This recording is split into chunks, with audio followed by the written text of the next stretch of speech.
प्राचीन भारत में गुरुकुल शिक्षा का केंद्र हुआ करते थे। विद्यार्थी दूर दूर से ज्ञान अर्जित करने आते थे। वे गुरु के आश्रम में रहते थे। सब कुछ मिल बांट कर खाते थे। गुरु सभी विद्यार्थियों का समान रूप से ध्यान रखते थे। वरदराज भी एक ऐसे ही गुरुकुल में पढ़ने आया था। वह एक साधारण बालक था। उसका मन पढ़ाई में कम लगता था। उसे संस्कृत व्याकरण सीखने में बहुत कठिनाई होती थी। अन्य छात्र वरदराज का मजाक उड़ाते थे। वे उसे मंदबुद्धि कहकर चिढ़ाते थे। यह सब सुनकर वरदराज का मन बहुत दुखी होता था। उसे खुद पर भी गुस्सा आता था, लेकिन वरदराज हार मानने वाला नहीं था। उसने ठान लिया था कि वह कुछ करके दिखाएगा। गुरुजी को वरदराज की परेशानी का एहसास था। उन्होंने उसे समझाने की बहुत कोशिश की, पर वरदराज का मन पढ़ाई में नहीं लगता था। एक दिन गुरुजी ने वरदराज को अपने पास बुलाया। उन्होंने वरदराज से कहा, बेटा, मैं देख रहा हूं कि तुम्हारा मन पढ़ाई में नहीं लग रहा है। गुरुजी आगे बोले, शायद यह जगह तुम्हारे लिए सही नहीं है। गुरुजी ने वरदराज को घर वापस जाने की सलाह दी।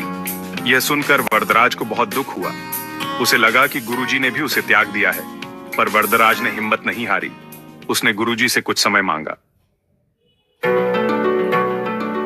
वरदराज मन ही मन बहुत परेशान था। वह गुरुकुल के पास एक कुएं के पास गया। वहां उसने देखा कि रस्सी से पानी खींचते खींचते कुएं के किनारे पत्थर पर निशान पड़ गया है।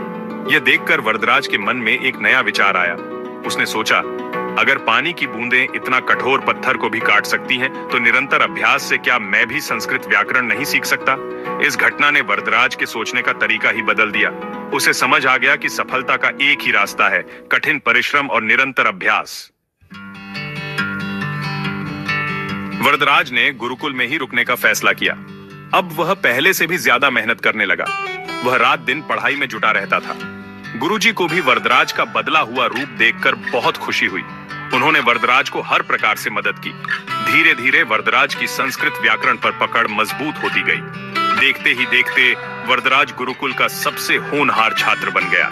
वह संस्कृत का एक महान विद्वान बना।